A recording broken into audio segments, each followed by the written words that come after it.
Hi friends, இந்த வீடியோவில் என்ன பார்க்க போகிறோம் அப்படின்னா சிம்பிள் அண்டு காம்பவுண்ட் இன்ட்ரெஸ்ட்டில் டிஃப்ரென்ஸ் வந்து கேட்குறாங்க இல்லையா, கூட்டு வட்டிக்கும் தனி வட்டிக்கும் இடையே உள்ள வித்தியாசம் காண்கன்னு சொல்லிட்டு அப்படி வர்ற செம்ம பர்சன்டேஜ் மெத்தடில் எப்படி நம்ம ஈஸியாக சால்வ் பண்ணலான்னு பார்க்கலாம். பாருங்க, கூட்டு வட்டிக்கும் தனி வட்டிக்கும் இடையே உள்ள வித்தியாசத்தை காண்க. P = ரூபாய் 12,000, R = 8%, N = 3 ஆண்டுகள் வந்து கொடுத்துருக்காங்க. ஸோ பர்சன்டேஜ் மெத்தடில் வந்து நம்ம வந்து போட போகிறோம். ஸோ இதில் வந்துட்டு 3 வருஷத்துக்கு வந்து நம்ம வந்து பார்க்கணுமா. ஸோ இது வந்து ஃபஸ்ட் இயர், இது வந்து செகண்ட் இயர், இது வந்து தேர்ட் இயருக்குரிய வேல்யூ. இப்போது அசல் வந்து எவ்வளோ? 12,000. Rate of interest 8%. இப்போது 12,000ல் 8% வந்து பார்க்கணும். 12,000ல் 1% அப்படிங்கிறது, இப்போ 12,000 லாஸ்ட்லேருந்து 2 டிஜிட் தள்ளி புள்ளி வச்சோம்னா இதுதான் வந்து 1%.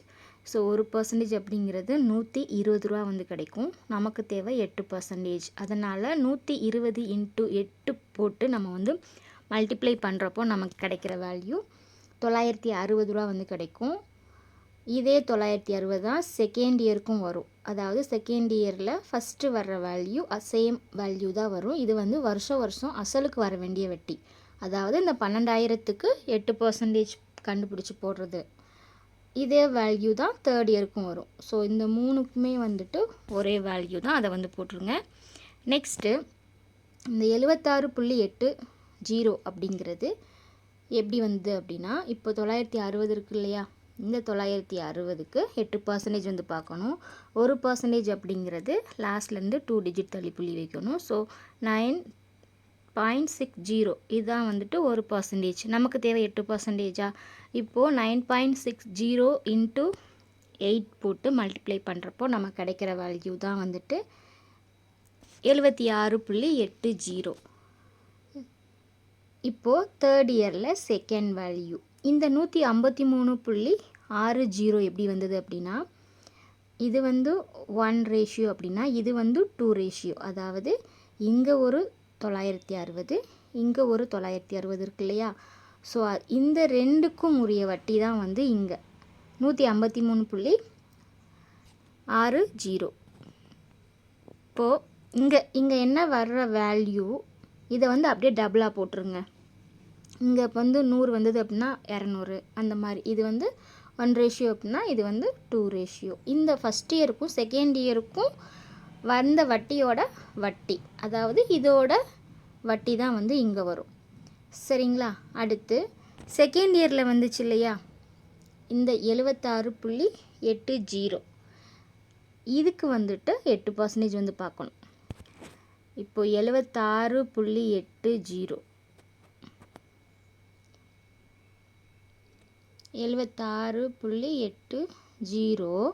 இப்போது வந்துட்டு ஆல்ரெடி நான் வந்து சொல்லியிருக்கேன் இல்லையா, லாஸ்ட்லேருந்து 2 டிஜிட் தள்ளி புள்ளி வச்சா அது வந்துட்டு 1%. இதில் வந்துட்டு ஆல்ரெடி இது வந்து டெசிமல் பாயிண்டில் இருக்கனால நம்ம வந்து எப்படி எடுத்துக்கலாம் அப்படின்னா, 8/100 இப்படி எடுத்துக்கோங்க. இந்த 8 வந்துட்டு நம்ம எப்படி எழுதலாம் அப்படின்னா, 100ஆல் இந்த 8 நம்ம இது பண்ணுறப்போ 0.2 டிஜிட் தள்ளி புள்ளி வச்சுக்கலாமா, அதாவது 0.08ன்னு நம்ம வந்து எடுத்துக்கலாம். இப்போ 76.80 × 0.08, 76.80 × 0.08. இங்கே எத்தனை டிஜிட் இருக்குது? 2 டிஜிட். இங்கே எத்தனை டிஜிட்? 2 டிஜிட்.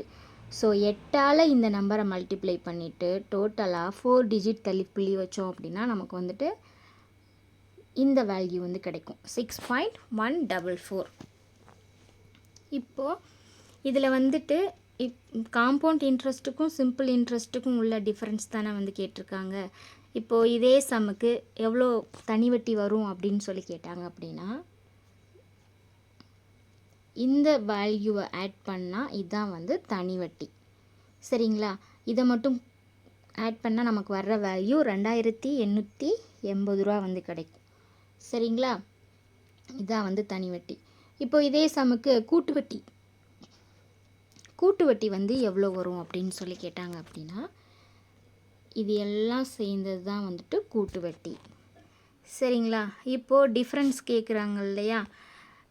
நான் வந்துட்டு இதை புரிகிறதுக்காக காம்பவுண்ட் இன்ட்ரெஸ்ட் ஃபுல்லாக ஆட் பண்ணிவிட்டு அதிலிருந்து இந்த சிம்பிள் இன்ட்ரெஸ்ட்டை வந்துட்டு மைனஸ் பண்ணி இங்கே வந்து ஆன்சர் வந்து போட்டிருக்கேன். ஆனால் எக்ஸாமில் வந்து நீங்கள் இப்படி நான் பார்க்க வேண்டிய அவசியம் கிடையாது. இந்த ஸ்டெப் வந்த உடனே இதை மட்டும் ஆட் பண்ணிக்கோங்க. 3 வருஷத்துக்கும் கண்டுபிடிச்சிட்டு இங்கிட்டு இருக்க எக்ஸ்ட்ரா இருக்கிறத மட்டும் நீங்கள் ஆட் பண்ணால் போதும், நமக்கு வந்து ஆன்சர் வந்து கிடச்சிரும். சரிங்களா?